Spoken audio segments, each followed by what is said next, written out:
Question number 3 solve करते हैं। A smooth triangular wedge whose section is an isosceles right angle triangle rests on a smooth horizontal surface, the hypotenuse being in contact with the surface, the mass of wedge is capital M, two masses M1 and M2 are attached to the ends of a string which passes over a small pulley at the summit of the wedge. Find the acceleration of the ways. ये जो capital M मास का veg है उसका acceleration आपको find करना है।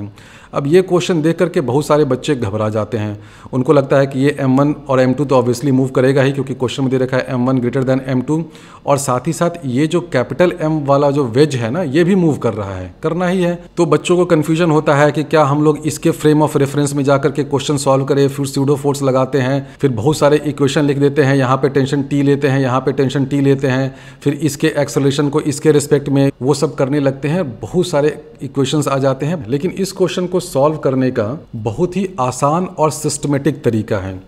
आप जान रहे हैं कि ये M1 ग्रेटर देन M2 है, यानी कि ये M1 जो है थोड़ा सा नीचे की तरफ आएगा, ये M2 ऊपर जाएगा, तो नेचुरली ये जो कैपिटल M है क्या वो टुवर्ड्स लेफ्ट जाएगा। तो हम लोग इस कैपिटल M का एक्सेलरेशन जो है वो टुवर्ड्स लेफ्ट A मान लेते हैं, ठीक है। अब आप चाहें तो इसको A टुवर्ड्स लेफ्ट नहीं भी माने, कोई फर्क नहीं पड़ता है। आप कह दीजिए कि ये जो कैपिटल M है टुवर्ड्स राइट जा रहा है A एक्सेलरेशन से, लास्ट में आकर के वो माइनस हो जाएगा और कोई बड़ी बात नहीं है। और ये आइसोसेलेस राइट एंगल ट्रायंगल है, यानी कि यहाँ पर ये एंगल 90 डिग्री है, तो ऑब्वियसली ये एंगल 45 होगा, ये 45 होगा। तो हमने इस वेज का हॉरिजॉन्टल एक्सेलरेशन A लिया है टुवर्ड्स लेफ्ट। अब हम लोग इन दोनों ब्लॉक M1 और M2 मास का जो है उसका एक्सेलरेशन लेते हैं परपेंडिकुलर टू द सरफेस, उसका नाम देते हैं, ये A1 कर देते हैं, ये A2 कर देते हैं। यही इस क्वेश्चन का की स्टेप है कि इस डायरेक्शन में एक्सेलरेशन मान लो इस M1 का है A1 और इस डायरेक्शन में एक्सेलरेशन है इस M2 का A2। अब बच्चे कहें कि सर आपने ये इस डायरेक्शन में एक्सेलरेशन क्यों लिया? आज तक तो हम लोग देखते आ रहे हैं कि ट्रायंगुलर वेज है तो एक्सेलरेशन इधर लो, तो फिर हम लोग ये टेंशन और mg साइन अल्फा वो सब के टर्म्स में कुछ लिखेंगे। आप ये सीधे परपेंडिकुलर टू इंक्लाइन सरफेस में क्यों घूमने लगे? और बच्चों को तो ये भी लगता है कि सर ये A1 0 नहीं होगा क्या? हम लोग तो हमेशा जानते हैं कि जो भी एक्सेलरेशन हो रहा है अलॉन्ग द इंक्लाइन होता है, तो ये A1 तो 0 होना चाहिए। नहीं बच्चों, नहीं नहीं नहीं, यही तो की फंडा है इस क्वेश्चन का। ये A1 और A2 0 नहीं होगा। A1 A2 कब 0 होता है? जब ये वाला वेज स्टेशनरी रहता है, रुका हुआ रहता है, और उस केस में अगर ये M1 स्लाइड कर रहा है नीचे की तरफ तो इसका एक्सेलरेशन कुछ होता है। लेकिन इस केस में क्या हो रहा है, ये जो वेज है ये भी तो मोशन कर रहा है ना, और ये A1 और A2 क्या है, हम लोग ग्राउंड से देख रहे हैं भाई। जितना भी मोशन इसमें हो रहा है, जो भी हमने A1 A2 A लिखा है, सब ग्राउंड से देख रहे हैं, कोई सूडो फूडो फोर्स नहीं लगाना है। सूडो फोर्स के चक्कर में ये क्वेश्चन का बिल्कुल बेड़ा गर्क हो जाता है। सारा कुछ मैं एनालाइज कर रहा हूँ ग्राउंड फ्रेम ऑफ रेफरेंस से। ग्राउंड से हम लोग देख रहे हैं तो मान लो हमें दिखता है कि ये जो M1 ब्लॉक है उसका acceleration perpendicular to this surface A1 है और इस M2 का acceleration perpendicular to this surface A2 है। अब इसमें हो सकता है कि A1 A2 में कोई एक नेगेटिव हो जाए, यानी कि ये A1 हमने उस डायरेक्शन में लिया है तो उसके बदले इस डायरेक्शन में हो जाए, ठीक है। लेकिन अब आप कहेंगे कि आपने यही दोनों क्यों लिया? ठीक है, बहुत अच्छा क्वेश्चन है। वो मैंने इसलिए लिया क्योंकि देखो, जब हम लोग परपेंडिकुलर टू सरफेस इक्वेशन लिखेंगे इस M1 का इस M2 का, तो हमें यहाँ पर इस डायरेक्शन में जो रिएक्शन फोर्स लग रहा है ना, नॉर्मल रिएक्शन, यहाँ पर मान लो N1 लग रहा है तो इस वेज पे भी N1 फोर्स इधर लगेगा। यहाँ पर अगर N2 है तो वेज पे भी N2 फोर्स लगेगा। तो ये N1 और N2 फोर्स तो हमें चाहिए ना। किस लिए चाहिए? क्योंकि हमें इस ट्रायंगुलर वेज का जब हम लोग हॉरिजॉन्टल डायरेक्शन में मोशन का इक्वेशन लिखेंगे तो हमें तो फोर्स चाहिए। वो फोर्स कहाँ से मिलेगा? ये M1 और इस ट्रायंगुलर वेज के बीच में मान लो नॉर्मल रिएक्शन यहाँ पर N1 है, तो यही N1 फोर्स तो एक्शन रिएक्शन पेयर के कारण N1 फोर्स इधर की ओर लगेगा इस वेज पे, और ये वाला N2 फोर्स इधर की तरफ लगेगा। इसी N1 और N2 फोर्स के कारण तो ये जो ट्रायंगुलर वेज है वो मूव कर रहा है। तो वो N1 N2 फोर्स कहाँ से आएगा? Perpendicular to incline surface. इसलिए हमने परपेंडिकुलर टू इंक्लाइन ये A1 और A2 एक्सेलरेशन लिया है, क्योंकि हम लोग जब इक्वेशन ऑफ मोशन लिखेंगे परपेंडिकुलर टू इंक्लाइन तभी तो ये N1 नॉर्मल रिएक्शन यहाँ पर और N2 नॉर्मल रिएक्शन यहाँ पर हमें मिलेगा। इसलिए हमने A1 A2 ऐसे लिखा है।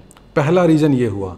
दूसरा रीज़न ये है कि अगर हम लोग परपेंडिकुलर टू इंक्लाइन सारा मोशन कर रहे हैं तो हमें इस टेंशन टी फोर्स की सोचने की जरूरत ही नहीं है। इस डायरेक्शन में मोशन एनालाइज करने से तीसरा भी फायदा है, वो भी देखो क्या है। ये जो ब्लॉक है वो इस वेज पे है और ब्लॉक और वेज में तो कांटेक्ट है, तो यहाँ पर एक कंस्ट्रेंट का रिलेशन भी आता है ना। आपने पढ़ा होगा कि जब एक सरफेस है और उस सरफेस पे एक ब्लॉक रखा हुआ है और मान लो ये सरफेस भी मूव कर रहा है, ब्लॉक भी मूव कर रहा है, तो जब भी एक इस तरह का मोशन हो तो कंस्ट्रेंट इक्वेशन क्या आता है, कंस्ट्रेंट रिलेशन ये आता है कि परपेंडिकुलर टू कॉमन सरफेस जो भी दोनों बॉडीज का एक्सेलरेशन है वो सेम होना चाहिए। ध्यान रखिए, आप मेरा कंस्ट्रेंट रिलेशन वाला डिटेल लेक्चर पढ़िए, वहाँ मैंने बहुत सारे क्वेश्चन इसी कंडीशन पे सॉल्व किया था। कंडीशन क्या था कि दो जो बॉडीज हैं उनका जो कॉमन सरफेस है, कॉमन सरफेस क्या है, ये इनक्लाइन, इस इनक्लाइन के परपेंडिकुलर जो एक्सेलरेशन होगा वो सेम होगा if these two bodies have to remain in contact. तो उस केस में भी तो आपको ये परपेंडिकुलर टू इंक्लाइन एक्सेलरेशन पता करना है, तो वहाँ पर भी आपको इस A1 और A2 की ज़रूरत पड़ेगी। इसलिए मैंने A1 A2 ऐसे लिया है। मैंने क्या किया है, A1 एक्सेलरेशन लिया है इस ब्लॉक M1 का परपेंडिकुलर टू इंक्लाइन, इस ब्लॉक का लिया है A2 परपेंडिकुलर टू इंक्लाइन और वेज का एक्सेलरेशन है A। अब तीनों बॉडीज़ के लिए आप इक्वेशन ऑफ मोशन लिखिए। सबसे पहले तो मैं M1 के लिए लिखूं तो क्या हो जाएगा, नॉर्मल रिएक्शन मान लो यहाँ पर है N1, तो मैं ये लिख सकता हूँ N1 माइनस M1। अब ये क्या हो जाएगा, cos 45 होगा ना, ये तो हम लोग परपेंडिकुलर टू इंक्लाइन लिखिएगा तो M1G नीचे की तरफ है, इस डायरेक्शन में क्या हो जाएगा M1G cos 45, क्योंकि ये एंगल 45 है, ये भी 45 है, तो क्या हो जाएगा N1 minus M1 into 1/√2, this is equal to हो जाएगा M1A1। उसी तरह N2 minus M2 into 1/√2, this is equal to M2A2, ये हो गया। और ये G भी रहेगा ना, ये G तो रहेगा ही। M1 ब्लॉक का equation of motion perpendicular to incline ये हो गया, M2 ब्लॉक का इक्वेशन ऑफ मोशन ये हो गया। उसी तरह हम लोग ये जो वेज है उसका भी इक्वेशन ऑफ मोशन लिख सकते हैं हॉरिजॉन्टल डायरेक्शन में। N1 फोर्स ये वेज लगा रहा है ब्लॉक पे, तो ब्लॉक भी तो N1 फोर्स उसको इस डायरेक्शन में लगाएगा, N2 फोर्स ये वाला ब्लॉक उसको इस डायरेक्शन में लगाएगा। तो इस वेज पे हॉरिजॉन्टल डायरेक्शन में जो फोर्स लगेगा वो क्या क्या होगा, इस N1 का कंपोनेंट इधर की तरफ, यानी कि N1 का 1/√2 कर दीजिए, cos 45 ही होगा ना, सब जगह तो 45 का ही खेल है। माइनस करना होगा N2 into 1/√2, this is equal to इस M का मास इंटू एक्सेलरेशन। ये इक्वेशन समझ में आया। ये तीसरा इक्वेशन हमने कैसे लिखा, ये जो ट्रायंगुलर वेज है उसके हॉरिजॉन्टल मोशन का इक्वेशन लिखा। ये N1 नॉर्मल रिएक्शन फोर्स है इस ब्लॉक और वेज के बीच में, तो N1 फोर्स ऐसे लगा, यहाँ पर N2 फोर्स ऐसे लगा। इस N1 का horizontal component N1 into 1/√2, cos 45 है 1/√2। इस N2 का horizontal component N2 into 1/√2 minus किया क्योंकि ये उल्टे डायरेक्शन में है। A जो है वो टुवर्ड्स लेफ्ट है तो M इंटू A हो गया। 3 इक्वेशन आपको मिल गया, लेकिन अभी अननोन बहुत सारे हैं। अब आप ये करिए कि ये जो A1 है और ये जो A है दोनों में कोई रिलेशन हो सकता है क्या, बिल्कुल होगा। कंस्ट्रेंट रिलेशन लगाइए। रिलेशन ये होगा कि ये जो ब्लॉक है और जो वेज है दोनों के बीच में कॉमन सरफेस क्या है, ये है इंक्लाइन। तो इंक्लाइन के परपेंडिकुलर दोनों का एक्सेलरेशन सेम होना चाहिए। तो अब ये जो वेज है उसका एक्सेलरेशन तो है इस डायरेक्शन में A, तो इंक्लाइन के परपेंडिकुलर एक्सेलरेशन क्या हो जाएगा, इस डायरेक्शन में कितना, A/√2। ये A/√2 इस A1 के बराबर होना चाहिए, लेकिन अब देख रहे हैं कि A1 तो उल्टे डायरेक्शन में जा रहा है।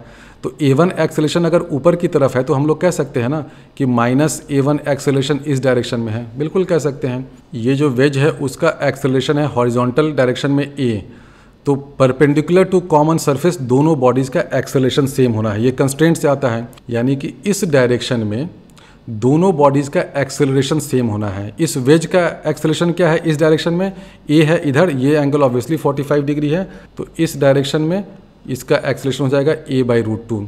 अब ये जो ब्लॉक है उसका एक्सेलरेशन हमने ऊपर की तरफ A1 लिखा है, तो आप इस डायरेक्शन में A1 लिखिए या ऐसे कर दीजिए कि इस डायरेक्शन में माइनस A1 है, ठीक है, यानी कि दोनों बराबर हो गया। A/√2 is equal to minus A1 होना ही है ना, तभी तो ये जो ब्लॉक है वो इस सरफेस पे ही रहेगा। ये तो कंस्ट्रेंट से आता है, हमने A1 को ऊपर की तरफ कर दिया है इसलिए हमें माइनस A1 को नीचे की तरफ लेना पड़ेगा। तो आप यहाँ से ये लिख सकते हैं कि A/√2 is equal to minus A1। तो ये एक रिलेशन आया। रिलेशन ये आया कि A1 is equal to minus A into 1/√2। उसी तरह जब आप इस दूसरे सरफेस पे आ जाइएगा तो एग्जैक्टली सब कुछ सेम रहेगा। यहाँ पर बस ये फ़ायदा होगा कि दोनों एक्सेलरेशन एक ही डायरेक्शन में है। A2 भी देखिए ऊपर की तरफ है, A भी देखिए इसी तरफ है। तो इस सरफेस पे क्या हो जाएगा, A एक्सेलरेशन इधर हो गया, इसका कॉम्पोनेंट इस डायरेक्शन में क्या हो जाएगा a/√2, और A2 भी ऑलरेडी इधर ही है, तो आप लिख सकते हैं ना कि A2 = A × 1/√2। तो ये दो हमने कंस्ट्रेंट रिलेशन लिख लिए। अब आप A1 को सीधे सीधे यहाँ पे सब्स्टिट्यूट कर दीजिए, A2 को इसमें सब्स्टिट्यूट कर दीजिए यहाँ से, तो A1 A2 निकल जाएगा और आपको A के टर्म्स में ये दोनों इक्वेशन आ जाएगा। तो ये सब्स्टिट्यूशन कर दीजिए।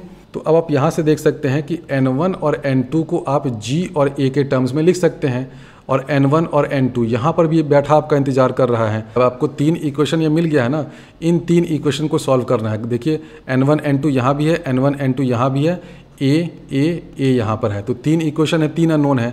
N1 N2 को एलिमिनेट कर दीजिएगा, आपको A की वैल्यू मिल जाएगी। अब इन 3 इक्वेशन को सॉल्व करना बहुत आसान है, मैं जल्दी से कर देता हूँ।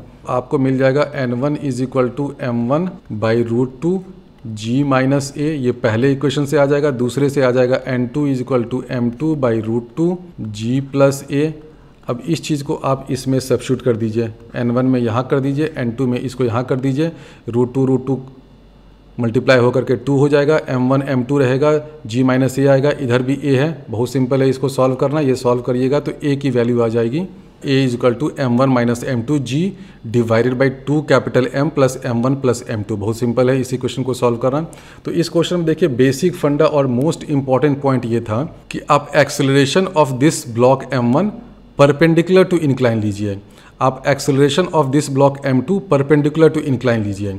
पैरेलल टू इंक्लाइन बिल्कुल भूल जाइए। परपेंडिकुलर टू इंक्लाइन एक्सेलरेशन लेते हैं A1 A2 और ये हो गया A। फिर A1 और A में आपको कंस्ट्रेंट रिलेशन मिलेगा। तो इस सरफेस के परपेंडिकुलर डायरेक्शन में A का एक्सेलरेशन और इस ब्लॉक का एक्सेलरेशन दोनों सेम होगा, तो वहाँ से मुझे ये रिलेशन मिल गया। उसी तरह ये जो M2 ब्लॉक है इसका acceleration perpendicular to the surface and acceleration of wedge perpendicular to the surface दोनों सेम होगा, तो A2 = दिस आ जाएगा। ये दो इक्वेशन हमने equation of motion of this block M1 and M2 से लिखा। ये तीसरा इक्वेशन हमने इस वेज के हॉरिजॉन्टल मोशन के लिए लिखा। इन तीनों इक्वेशन को और इस दो रिलेशन का यूज़ करके आसानी से आप फाइंड कर सकते हैं कि A = दिस।